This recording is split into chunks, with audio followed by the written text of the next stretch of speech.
Welcome to Loose Canons. This is our review of Rogue One, Star Wars story, the movie that just came out, yesterday? Did you see it on opening night, or did you see it Friday? I did see it opening night, Thursday night, December, Really? I believe it was 15th, Yeah, December 15th, 15th, opening night. Dude, that is awesome. I saw it last night at 12 a.m. I went in. It was the 10 o'clock. It was a 10 o'clock premiere, and it ended at 12 o'clock. And we walked into and then we walked in to watch the last 30 minutes in a different theater right after the movie ended. Rewatched the ending. I love the ending of that movie. So what do you give it? The What do ending you was give really it? good. Out of 5 or out of 10? Out of 10. Out of 10, I'm gonna give it an 8.5. Okay. I'm gonna give it an 8. I got it at an 8. I had a few gripes with it, but overall it was really good, and it was a great addition to the canon of Star Wars. Mm-hmm. It expanded a lot, gave us some new faces, and I loved the way it ended. Really? I liked all the new faces. I got a few bad points. I got a few good points. Overall, it needed more blood. That's my number one gripe of the entire movie. It needed blood. It was a great movie for what they were going with. I loved what it was. It wasn't for. I don't feel like it was for Star Wars fans who only pay attention to the movies. I don't even feel like it was for people who loved the original trilogy. I believe this movie was for... I feel this one was strictly for people who love the canon and the lore of the Star Wars. Yes, I think this was for the people who watch the Rebels and the people who watch Clone Wars. Hey, you got a little bit of an echo on your end. So turn down whatever you got. You got headphones in? Yeah, I got headphones in. Better? Yeah, this is better. And, right. It was just flowing over to the mic. I loved the idea of finding out how we got the Death Star plans in the first place, and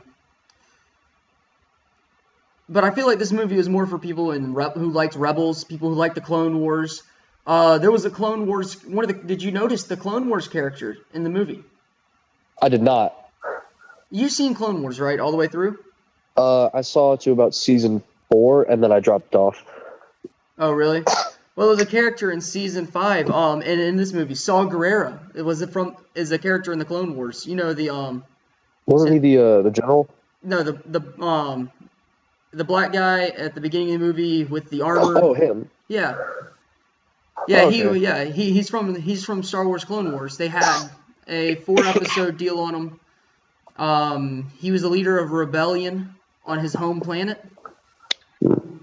I thought that was pretty neat. And there's a lot of cameos, a lot of Easter eggs. I think he was one of the strongest points of the film.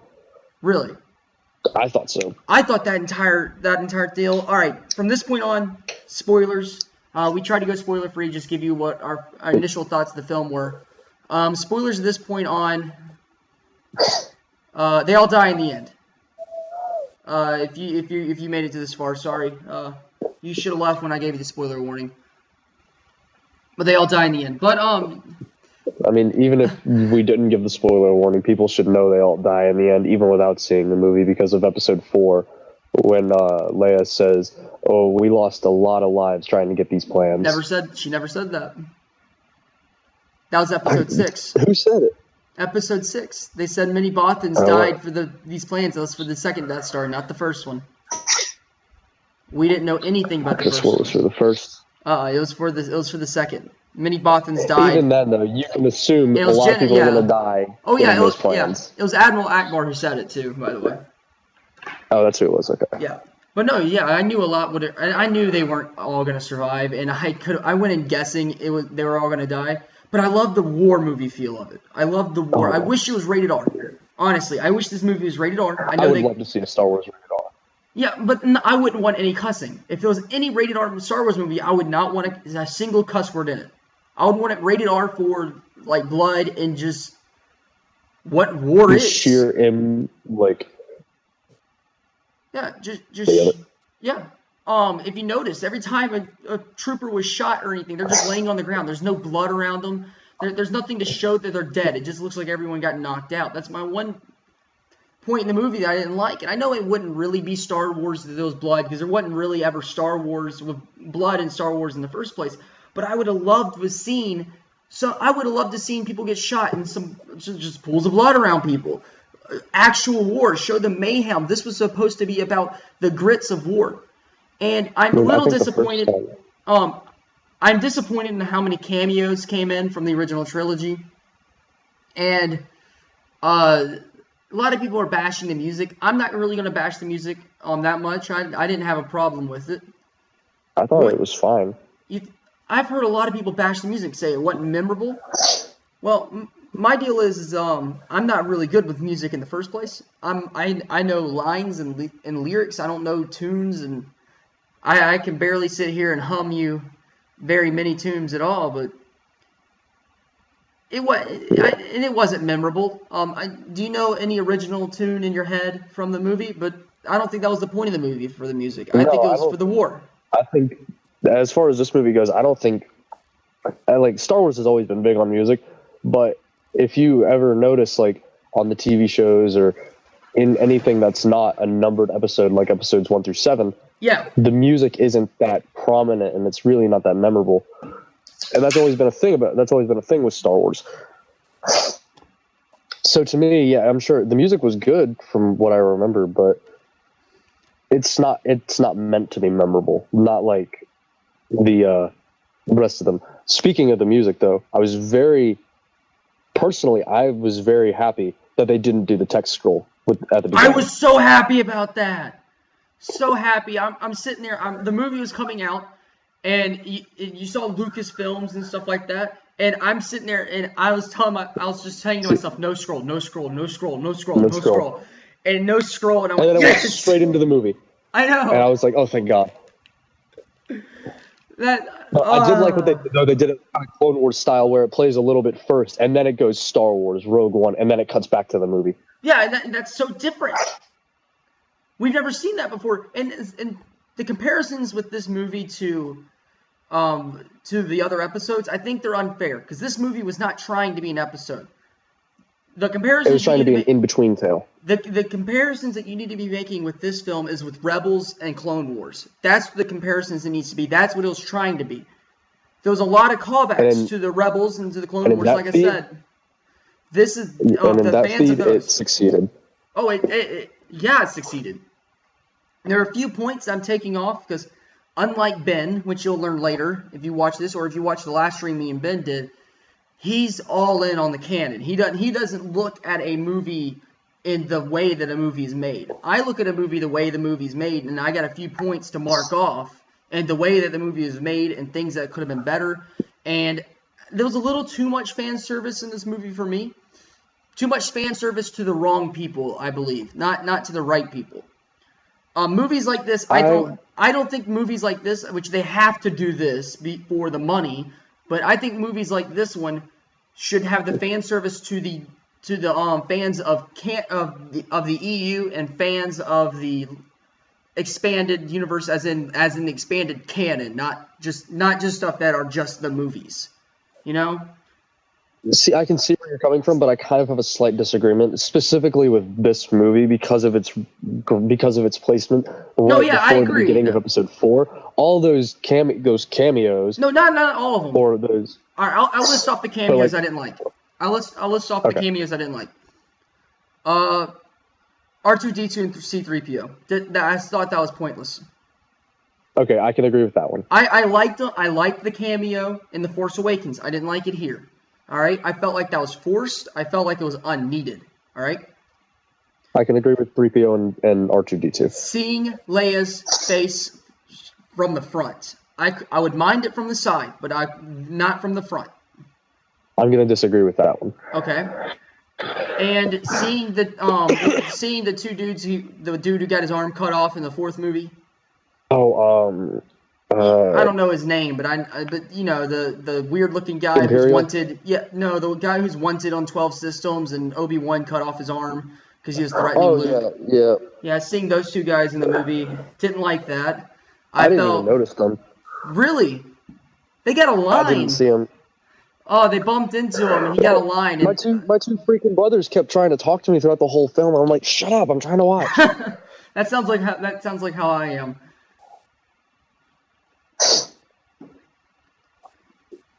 And so those are the Easter eggs I didn't like. There's a lot of stuff that I did like. A few callbacks that I did like. You know what? I was going to this movie hoping and praying that there would be no lightsabers. I did not want a lightsaber. But the one deal that we did get with a lightsaber, it was completely worth it. Yeah, I kind of didn't want a lightsaber in this movie, but then the way it was done with Vader, just basically the beginning of episode 4, they couldn't have done it any better. No, it would have been cool. It would have been cool. What they decided to do. Yeah, it would have been cool to have him walk in and just use the force, just show the power of the force, and just invisibly make everyone go away. But then it would not make sense, because why wouldn't he just get the guy with the card to start with? They had to do it in the way that they did it, and that might have been one of the most impactful. So the card could get out. Yeah, so that might have been one of the most impactful scenes in the entire movie, because you're watching these guys. This is someone they'd never seen before. This is Darth Vader. They have no idea what's going on. And it almost looked like as if you're throwing a bunch of mice in a lion pit, man. They don't know how to avoid it. You know? They really got screwed. Yeah, that was so great. Also, seeing Darth Vader's house. Character. I thought that was I thought it was really interesting. We got to see Darth Vader's home. That was an interesting little thing. Yeah, that's something it didn't overstay its welcome either. It was there just long enough to notice it, and then it was gone. I mean, it's something that you never really think of. Like, now it makes sense now that you think of it, that of course he would have a place that would be his home, right? He's not constantly he'd be alone from everyone else. He's not constantly on a ship. Like, he's got to have a place to sleep. It makes sense that he would have a home, but you just never think about it. I thought that was neat. So I want to talk about 2 specific Imperials that I was very happy to see. Tarkin? But I also Tarkin and the dude in white. What was his name? Krennic. Yeah, Krennic. Okay, yeah, Orson Krennic. I loved Krennic. He never came off as evil to me. He never came off as evil. I loved it. He came off to me as evil, but not of his own free will. Like, he was kind of forced to do it. He never came off as evil. He came off as just misguided in a way. I know it's bad. It's hard to say that because he killed so many people and just call him misguided. But he seems like the dude who just wanted success. He just wanted to be viewed as a successful person. But Tarkin came off as evil. Yeah. And I heard. Did you know Tarkin? Did you know Tarkin was? I really want to talk about. Did you notice he was completely CGI? See, that's what I was going to bring up. I was like, he looked CGI, but then there were some shots that were so good, I really couldn't tell. I never guessed it. I went back and watched some reviews, and Hello Greedo was bashing him because he was CGI, and it wasn't 100%. But I thought it was well beyond the uncanny valley. I had no clue it was CGI to start with. I thought it was an actor. And I thought it was an actor they got somewhere close to him, and then they did the CGI on his face to put it over the edge. Closer. That's how I think they did Leia and Tarkin, but I think they did a better job on Tarkin than they did Leia. I think with Leia, they actually used the original actress, and they just... no, they didn't. She completely CGI. She was completely CGI. Really? She didn't look like it. No. What I thought with Leia, originally I thought they used, not the original actress, I just thought they used an actress that was somewhere near. And they use a little bit of CGI and makeup to get her to the point. But I would have rather seen them as or at least Leia as a played actress. All right? But Tarkin was so close, so good, I never even noticed he was CGI. That was... Thinking about it, that's probably one of the best CGI ever. As of the current time, yes. Yeah. I mean, that was well beyond the uncanny point. Leia kind of was on the uprising of the uncanny valley, not quite out of it, but Tarkin was well beyond it. He looked so good, and that was incredible to me because I really thought they had got an actor or they had got the original. Well, the original guy's been dead since '94. So I didn't know that. See, I don't. Original Tarkin's been dead since '94. See, I don't bother to learn the deaths of people. Well, think of it this way: the original Tarkin was like 68 in 1977. I highly doubt they would have gotten him for this movie. Yeah, and even if he was still alive, he'd have had to have a walker. Like, God. Watch Tarkin come out with a little like hurricane or something. Just the AT-ATs. Very interesting. That was great. I loved the reveal of the AT-AT. Did you notice that? Did you notice that they were hollow? Did you notice they were hollow? I did notice that. I thought that was a neat twist. These were not the same AT-ATs that we saw on Hoth. These were the first AT-ATs. These were basically prototypes. Yes, but they were not the same ones. They were like prototypes. They looked more like a cargo kind of AT-AT. And yes, it wasn't meant to carry soldiers or deal mass damage. It was meant to move things around. I was about to say, yeah, of course, AT-ATs are cargo ships, if you say it that way, cargo vehicles. But they looked more cargo than the ones on Hoth, if that makes any sense. It also went down a lot easier. I noticed the X-Wings shot the knee out of one of them. Yeah, It just collapsed. But when they tried to do that on Hoth with the snow speeders, nothing. I didn't like that. I thought that was, and then the two X-Wings blow one up just instantly. I guess it's because, yes, the X-Wings are much more powerful than a snow speeder, but still, that seemed to take away from Hoth a little bit for me. It seems like they needed a little bit more hitting of it before it just explodes.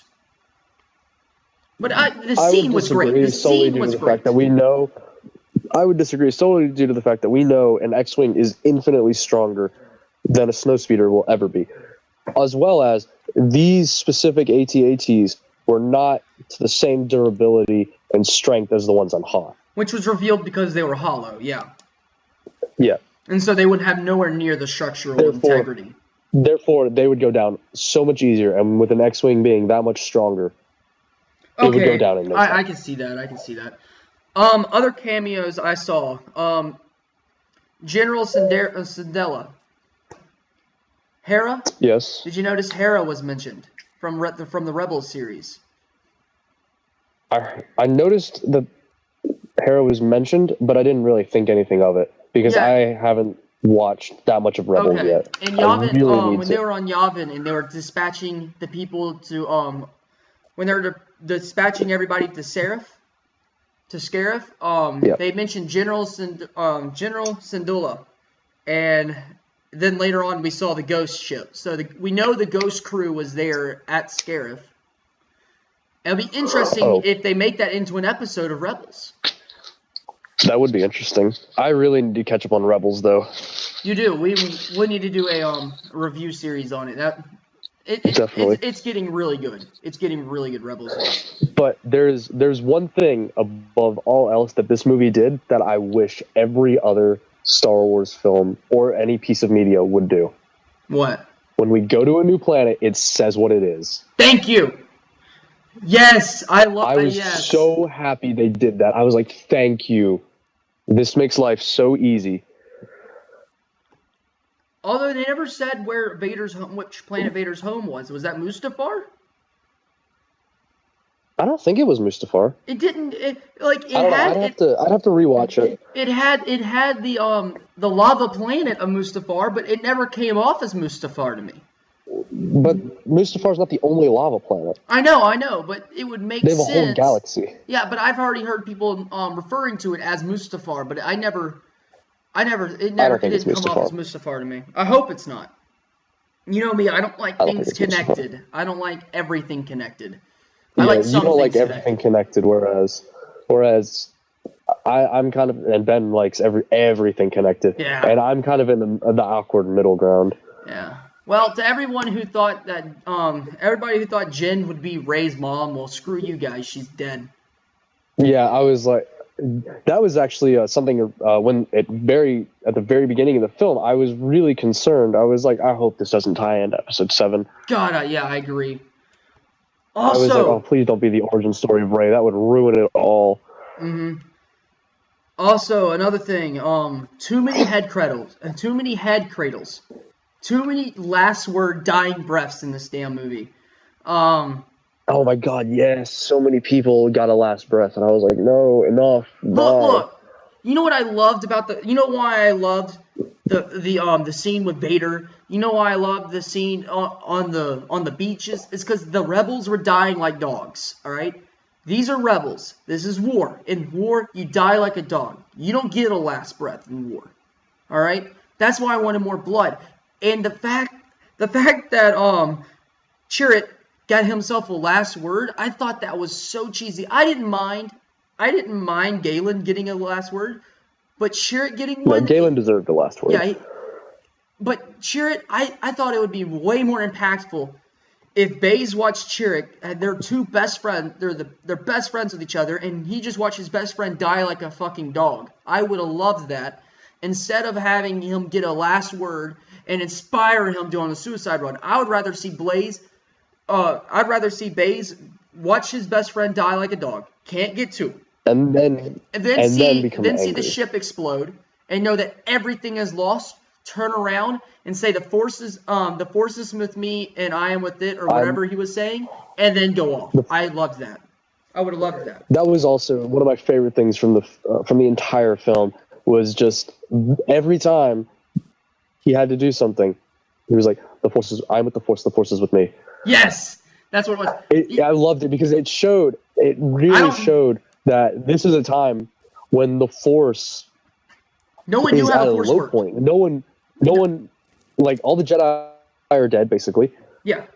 The force is just this mythical thing now that no one believes in anymore. This guy's like religion. Yeah, this guy's religion was the force. He didn't believe in the force as in using the force. He believed it as if it was God to him. The force was a god to him. Yes. He believed in it basically the way that I think it was either Yoda or Obi-Wan. I forget which one it is. Well, Obi-Wan described the force as it weaves through everything, and it basically pulls like invisible strings around the universe.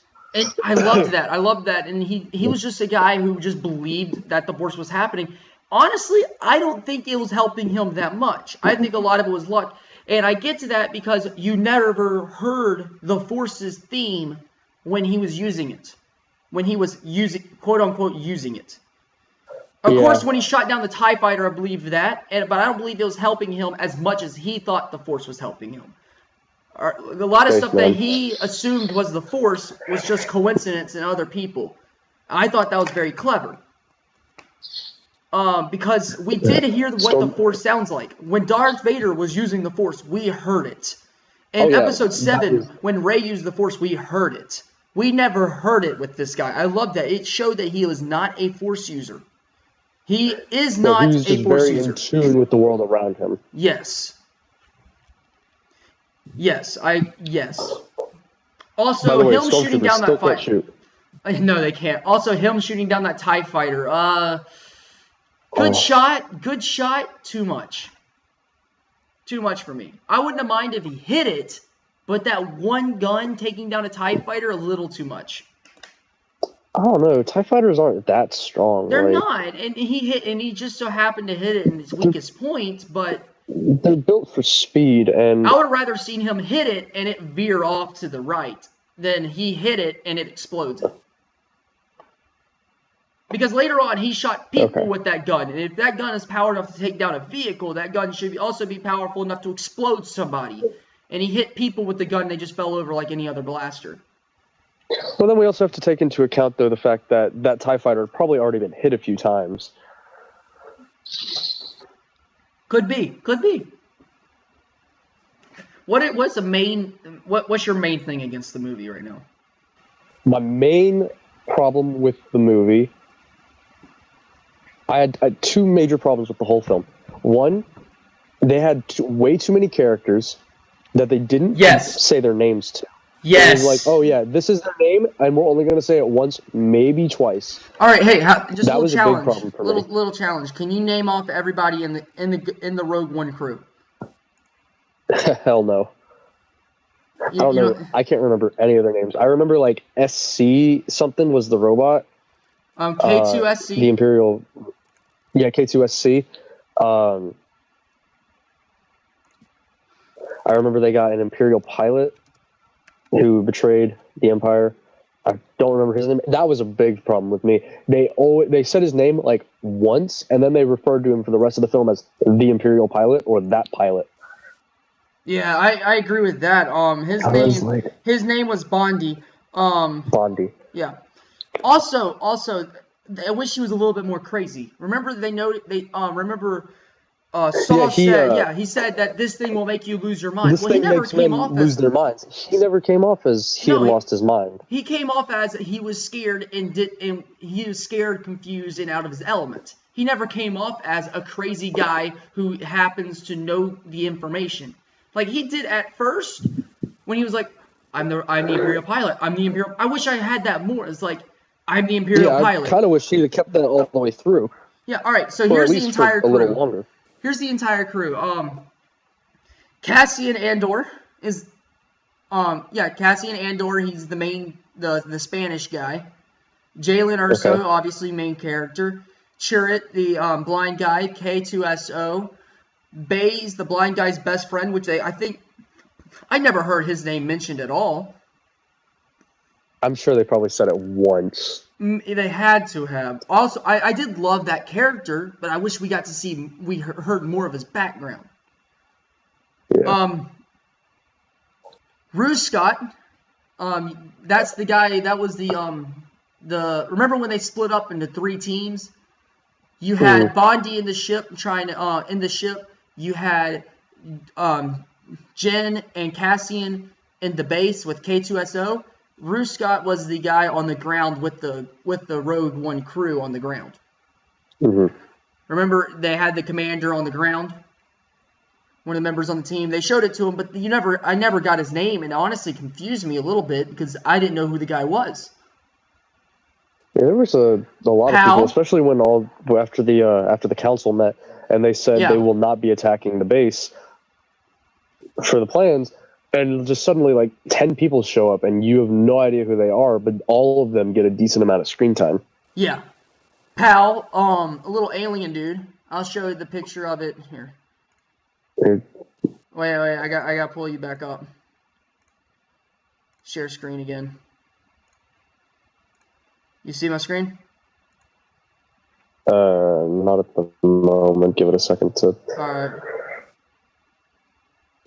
Oh, that little dude? Yeah, that little dude right there. Yeah. Pal, he's I'm considered scrolling on the around group. on the They did take a few shots of him and Bondi Rook, which I loved his character. I just wish he was a little more crazy. You know, I agree. I wish we saw more of him. He was probably my favorite character, and it would have been great to see him a little crazier or something. All the characters were great characters. I would just love to see them explored. And obviously, I think we're going to go see them explored through Rebels. And I think we'll see them explored through comics. Which, yes, I say that's what this movie was for. Or for the people who will enjoy that. But I think they should have still went after them in the movies a little harder. I feel like they introduced a lot of people that they're going to explore through comics and spin-off series. I wish... And which is, I think is what they're going to do. Like we said, this movie is strictly for the people who are into the expanded universe. And it should be. But to me, I think they should have spent more of the first hour of the movie focused a little bit more on the backstory of the characters, because it was really jumbled. The first hour was jumbled. The last 45 minutes was fantastic, though. Yeah. But I will say the whole scene. The whole scene on, what was the desert planet called that they were on with Saw Gerrera? They mentioned its name a lot. It's just my fault for not remembering the name. I can't remember the name of the planet, but I know exactly what you're talking about. Yeah. But but that planet, the whole time they were on that planet with Saw Gerrera, with Saw Gerrera and his forces, it reminded me eerily of what's going on in Syria right now. It reminded me eerily of ISIS, and I even leaned over to my buddy. It's like, oh my god, the good guys are ISIS now. No, I want to talk about that about him for a second. Oh, Jeddah. Something that they did with him that I really liked about him was the fact that since he was so old, he had to actually use an oxygen tank. Yes, I thought that was bad. I was so grateful for that. It was a small detail. Yeah. But it was just right. Yeah, by the way, this is what he looked like in the Clone Wars. Let me let's come back to this. Right here. I see him. Yeah. That's his sister. That's young. Yeah. Okay. Is the Clone Wars still canon at this point? Yes, yeah, it's 100% canon. Okay, I'll rewatch it probably over the holidays. I'm rewatching it right now. If there was one thing above all else, though, in the movie that I have to praise Disney for, it's the fact that they killed all of those characters. That was a gutsy move. I think it was the right call. It was the right call. Because all of these characters, yeah, they're going to have stories about, like, before Rogue One, but it was the right call for them all to die because it's a between story. Yes. And none of those characters are in episodes 4, 5, or 6. And here's another interesting part, and I hope it keeps going down this way because they never mentioned the name of the people who got the plans ever. And throughout the entire original trilogy, they never did. I hope we never hear their name, Rogue One, after that, because Rogue One died there. That the people that they transmitted it to was the flagship. The only people who knew that they were Rogue One, that Rogue One was the team that got the plans, was the general. What's his name? The Mon Calamari general. The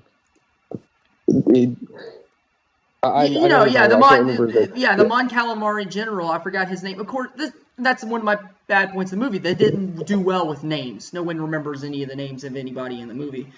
But the only person who knows that it was Rogue One that got the plans was him, and he died. That ship died. So Rogue One should be dead. No one should know that Rogue One did it. No one. These people will not go down as heroes. No one even knows who got the plans. All they know is that Rebel forces spent a lot of time. Went in. Yeah, and got the plans. No one knows who did it. No one knows the names of the people who did it. No one knows how they did it. Yeah, no one knows how they did it. All we know is the cost, and all the main characters know is that a lot of men died for these plans. I loved that. I thought that was fantastic. The way that was, you don't see a hero moment for these people. You don't see any celebration. They got nothing out of it. They sacrificed themselves. I loved it. They went down for nothing, basically. Well, no, they didn't go down. They went down for everything, but they're not going to go down in history. This is complete self-sacrifice. Yeah. But no one will ever know their names. There will never be stories made for them. Yeah, they're not legends. These are just normal people who did this. Like they never existed. Yeah. And like at the very beginning of the movie, it did a bad job of introducing every character but Jyn. I think it did. Because Jyn got a whole 10 minutes. Yeah, but everyone else Bonte, he got the Imperial pilot. All he got was him running up to a dude, trying to defect from Jeddah, basically, or trying to defect. That's basically all he got. And then he got captured. Or no. That wasn't even him at the very beginning of the movie. That was Cassian, wasn't it? At the very beginning of the movie, when they're at that trading post. Was that Cassian or was that Bondi? It was Cassian. It was Cassian, yeah. Wait, how did that dude die he was talking to? Did he kill himself? Did he get shot? I think he got shot. Yeah, but where did the shot come from? We didn't see a shot. We just saw him die. I don't know. I'll have to rewatch. I do too. I'm probably gonna go see it again. I'm probably gonna go see it again when Ben comes into town. I might go see it with him. I'm definitely gonna go watch it again. Yeah. I mean, it was a really good movie, but it had quite rough. A few low points. It was rough. I would never pin anything as a low point for it. I wouldn't say anything was really a low point. I would say this was more of really, really rough, and it should have been either longer or shorter. They opened a lot of characters that they never really closed. They opened a lot of characters that they never went into or explored. Yeah. And that, in my mind, they shouldn't have actually had. They just shouldn't have had. I would say it should have gone longer, so that way they could have touched more on backstory and yeah, I agree with that. I agree with that 100%. But I think the way they did it now, if they weren't going to go longer, they should have cut it shorter and focused more on the battle and more of the war plans. Although I did love seeing how the Rebel Alliance gathers around and makes decisions, I thought that was really good. It reminded me, and this is what it reminded me of, honestly, Pirates of the Caribbean. Yeah, I could definitely see that. It reminded me of what was it, the third one? The third Pirates of the Caribbean, when they all gathered around the table, and they had the 9 pieces of 8 or something, whatever it was called. That's what it reminded me of. Yeah, it reminded me of that as well. It also reminded me of something from Kingdom Hearts. It reminded me of when all the organization members gather around in the chamber, and they all have their meetings. Well, yeah, I don't know. I'm not good with Kingdom Hearts. That's your thing. Yeah.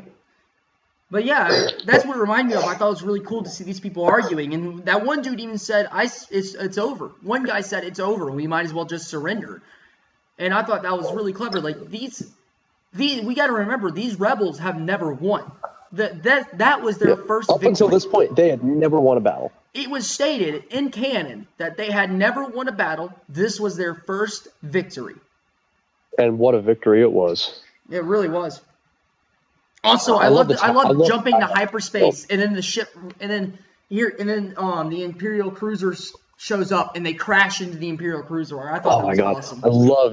I loved that they crashed into the Star Destroyer. Yeah. And just rammed it into the other one. It was very clever. That's a clever way of doing it. I did have a slight problem with it, though. I was like, I don't think a ship that small could push one that big.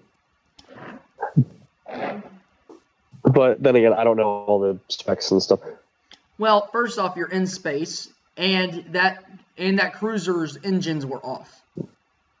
Oh, that's right. Was its engines off? Yeah, its engines were off. Remember, it got cut off, and that's why they did it. They said, his engine's off, we can do this now. Also, another thing, why weren't they going for the Stargate to start with? Why weren't they going with... I said Stargate, sorry. Why weren't they going for the Shield Gate to start with? I don't know why they weren't going because they had to get... They're trying to get the signal out to get... To tell them to target the Shield Gate, but they were just targeting the shields. Why weren't they targeting the Shield Gate to start with? I couldn't answer that. I mean, that's one. It adds an element to the storytelling, of course, but that's just bad generaling. You're being a bad general. Yeah, it makes sense to go for the Shield Gate instead of directly for the shield itself. Yeah. If you take down the Shield Gate, the whole shield comes down. Yeah, they're just trying to poke a hole in the shield. Oh, I loved seeing Red 5 and Gold Leader in there too.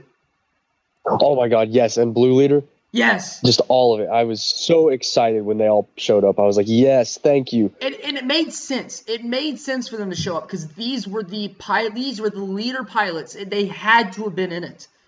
You know? Yeah, these are like the head pilots of each team. They have to be there. Yeah. Also, one more thing. You know how I said how this movie should be for the was for the fans of the Clone Wars and Rebels, but we never saw a character, a unique character from the Rebels. Only one from Clone Wars. We never saw a character from Rebels. I thought that was really good. I'm glad we didn't see any of the Ghost crew. I can't really speak for Rebels because I wouldn't have wanted to see a Ghost crew member in the movie. I'm glad we didn't see one. We got subtle mentions that they were in the battle. But see, the one reason why I don't like to see everything connected is the fact that it takes away from the scale of it. This is a massive alliance against a even more massive empire. These are thousands of people in this alliance. And if you only pay attention to couple of dozen of them, it takes away from the scale. I'd like to see the massive amount of people, new introductions you get to of see soldiers. Like, a few people here and then a few people there and then a few people there. It's like and they're all scattered. Yeah, these are not all best buds. Not all these people even know or even know each other exist. Most of these people don't even know each other. Yeah, they don't even know each other. They just know that they're all part of the same alliance. And if you're sitting here and tell me that every sergeant in the military knows each other, that's false. Not every sergeant in the military knows each other, because there's thousands of sergeants in the military. And this is a alliance way bigger than the U.S. military. So if you're going to sit here and tell me that every commander in there knows each other, and every commander knows all the soldiers, well, that takes away from the scale. I would have a hard time believing that. Yeah, it takes away from the scale. That's why I like seeing a lot of new. That's why I like seeing new Imperial commanders all the time. Like, of course, seeing Tarkin, we had to because he's the head master of the entire Imperial Army. He even outranks. At one point, he even outranked Darth Vader. Yeah, but outranking Darth Vader doesn't mean anything when you know he can kill you. No, yes, but it does when you know that Darth Sidious will kill Darth Vader if Darth Vader kills you. It's an awkward balance. It's a very awkward balance. An awkward balance, and not only that, it's very tedious because if one person makes a wrong move, the whole thing collapses. Yeah. I loved the tagline for the film too. A rebellion is built on hope. Yeah, it was. I thought the end line was kind of cheesy. It brings us hope, and I know it's like, oh, a new hope, but no, dude. Luke was the new hope, not the disc, not the plans. I thought that was a little cheesy. I did like the way Jin and Andor die. How Jin and Cassian Andor, yeah. Yeah. I thought you said Endor at first. No, Andor. Yeah. I love the way. Was it a love story? I never put it together as a love story. I don't think it was a love story. I think it was a friend. I think it was two friends. Yeah, I think it was a friendship connection. I agree with that. And they just they embraced and they said goodbye, like goodbye, old friend, or like. I fear now that we're gonna get the whole they were lovers or they loved each other thing. I don't want that. People are gonna say that. I don't think they did. I don't think so. From the bottom of my heart, I really think it was a friendship. Dude, you know what I've heard already? I've heard that Baze and Chirrut were gay lovers already. That what? That Chirrut, the blind guy, and Baze were gay guys. Were gay for each other. No. I've already heard that. It's like, dude, I never got that. It's like, and I heard some review, I forgot who it was who reviewed it, but they said, we feel like they were more than friends. We feel like they could have been more than friends. Like, dude, no, they were freaking friends. All right? You know what I viewed that relationship as? I viewed it as... They were brothers. Honestly, I viewed it as I viewed it as the master-student. I didn't view it as that. I saw them as just friends that are beyond friends and now brothers. I viewed it as the master-student because he had a lot of respect. They had a lot of respect for each other. Oh, yeah, definitely. But the blind dude knew so much more, and and for lack of a better term, he had faith in everyone. Mm-hmm. Like, no matter how bad they were, that they had good. And the other one, he just kind of couldn't see it. Yeah, but Baze also had something that the blind guy didn't have, and that was strength and guns. Yeah. Also, watching Chirrut fight with his staff was awesome. Oh my god, yes, the staff was great. I loved that he kind of walked forward with his staff like as a blind dude looking for the switch. Yeah. And then he went on the board and he couldn't feel it and he had to feel where it was and then pull it down. So I really thought K2SO was going to be the new Jar Jar Binks at first. He was great. I was really scared at first because he kept doing like these witty lines and I was great. No. But then he became so funny. His death was the most impactful. Well executed. Yeah, that was the most impactful. He didn't get a last embrace. Like I said, he died like a dog, but we loved it, you know? It had the little slow motion hitting the ground. It was good. Music score. Oh, that was amazing. And he had so funny lines. His sarcasm was so on point. It was pretty funny. Yeah. Much better than Jar Jar Binks. I wouldn't even compare him to Jar Jar Binks. I think he was better than C-3PO. Not better than R2, better than C-3PO, though. The R2 is just a... Well, R2, he's the OG droid. You're never going to beat him. That's not entirely true. No, but he can be beat, but it'll be He hard. can be beat in a single movie, but I don't think he could be beat overall. I'm trying to find it on the wiki. Share your screen. No, I'm looking for a specific thing. It's I'm looking for a character name. Which one? What did they play? Not a character. The name for the plans of the Death Star. What was it called again? Stardust. Stardust. That's what it was. I thought that was a little cheesy. It was, but it fit because he kept calling her Stardust. I thought him calling her Stardust was cheesy. But once the plans were made, it's like, oh, that's why they kept calling her Stardust, is because they wanted to get that into there. They wanted that moment. They wanted to get that across. Yeah, they wanted that moment. But I think that calling her Stardust 5 times in the movie was too much. It seemed like... although then again, we might not understand it because we're not parents. Yeah. Yeah, we may not. And I got my nickname around the house too, but... I still think that was a little cheesy. It was too lovey-dovey to me. I like I love the location that Wikipedia has it set as 0 days before A New Hope. No, it's 0 years before A New Hope. 0 year, or it happened. 0 BBY. Yeah, and then ended 0 BBY. Days before A New Hope. That's but I mean, it ends on the same day A New Hope starts. So. Yeah, it does. Well, yes, we don't know that. We don't know that it was the same day. It could be a day and a half after. I don't think it likely, but... Well, they got to get from Scarif to Tatooine. Lightspeed. I know that, but Lightspeed still takes time.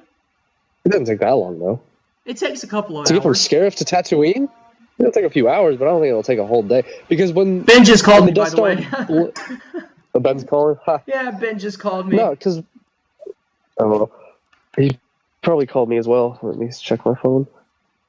Yeah. No, he hasn't called me yet. Yeah, I just hung up on him. I don't know what he wants.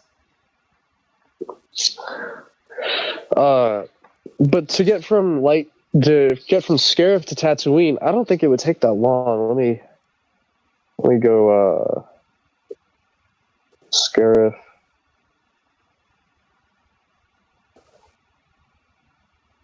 to Tatooine.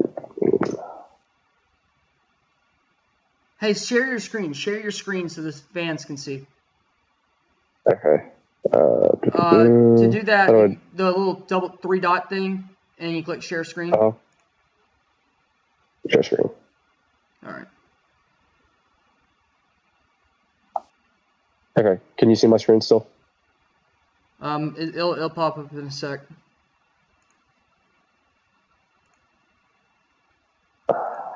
I can't see your screen. Yeah.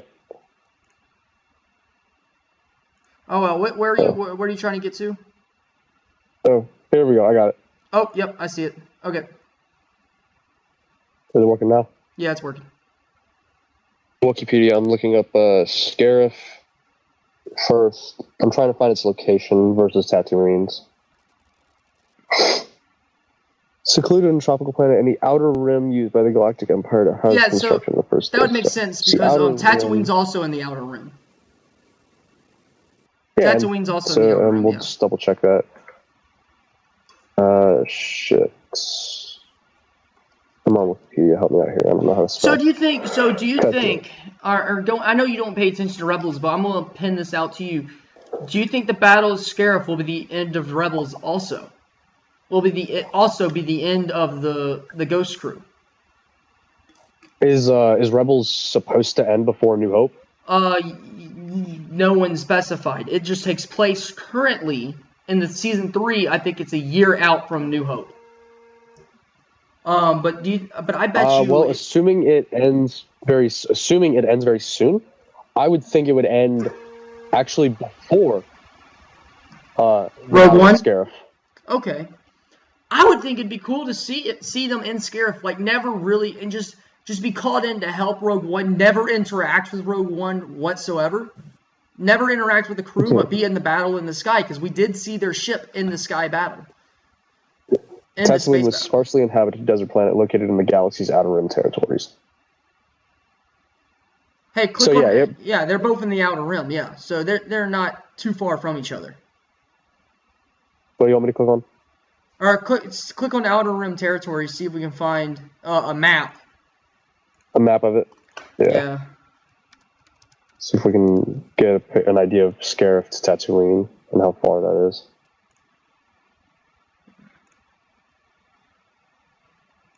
I mean, the outer rim can be pretty far away from each other, but I don't think it is. I don't think in this situation. I think in this situation they'll be less than a day's travel. Yeah. Nope, there it is. There's the map. A simplified map of the galaxy. Where's Tatooine at? My computer's being also, really slow, look, that little shot, that wasn't even in the movie. That shot to your right? This one? No, that one. That one's not even in the movie. I think it was a trailer scene. It was, but that was one of the reshoots. That was one of the shots they reshot. That whole scene wasn't even in the movie. Nor was the line, we're rebels, aren't we? Well, I rebel.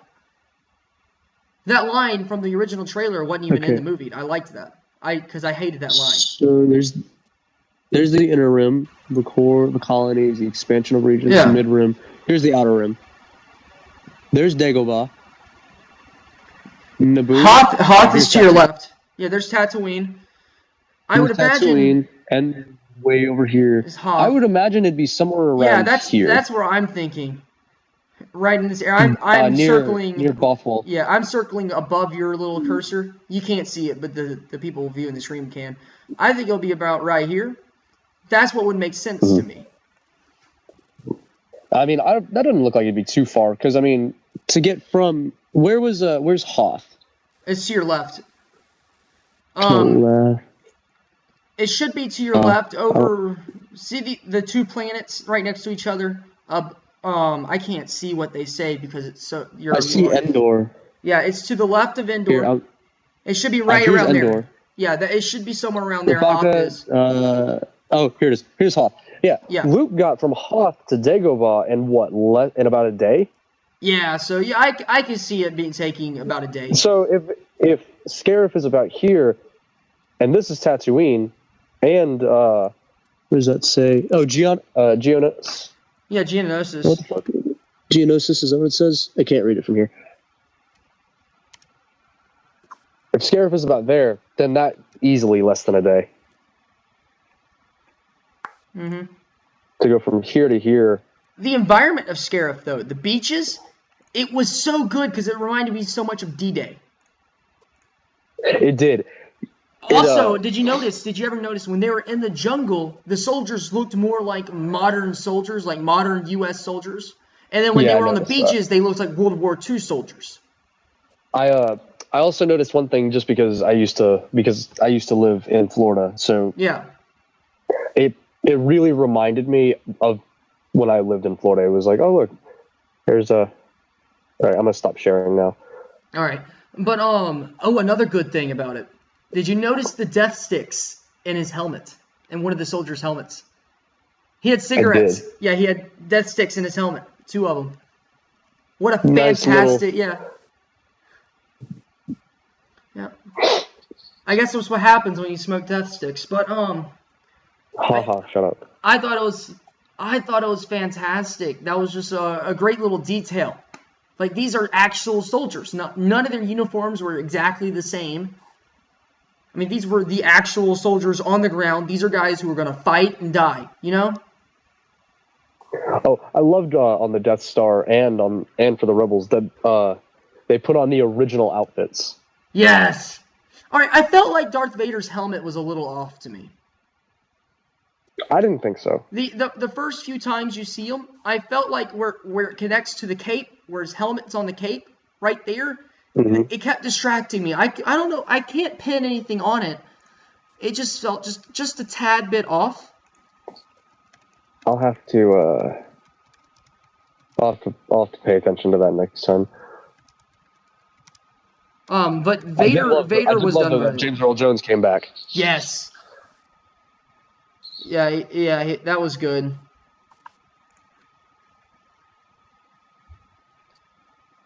I mean, I'm looking at comparisons now. I'm looking at the comparisons now, and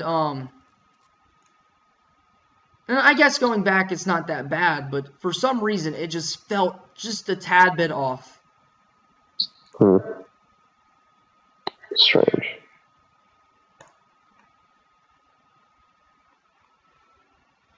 All right, but the Vader in the hallway, obviously one of our high points the entire movie. Oh yes, absolutely. When she walked out, when Jen walked out to the satellite, and you just saw the air dogfight going on in the air, and the noise and all that stuff, that was fantastic. And the U-wing crashing on the beach.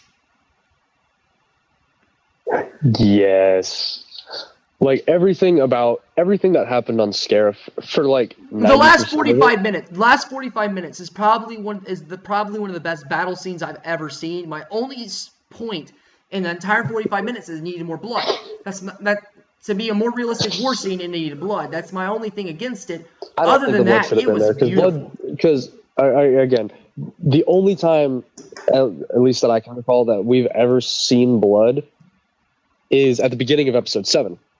Also 4. When Obi-Wan cuts the guy's arm off in the cantina, and you see blood coming out of his arm. When the arm's on the ground. But it's always such a minuscule amount. And it's not Star Wars to have blood, but I would have loved to seen it because this is a war movie first. It should be treated to me as a war movie first, a Star Wars movie second. Yeah, but they can't do that. They can't Star Wars is too big. No, and I agree. They can't do that for money reasons because it would be too far off. But if I would have my perfect movie, it'd be a war movie set in the Star Wars universe, not a Star Wars movie set around a war. Yeah, I see what you're saying. Yeah. I feel like we've covered most of the film. Or most of the high and low points. I mean, we could talk about the crash on what was the planet when it was raining? What was it? Where Jen's dad died. I didn't really go over that, but that was kind of short. You know what I just saw? What? I don't think we got any video from this entire stream. Hold on. You just saw what? I don't think we got any video. Oh, are you serious? Hold on, I'm just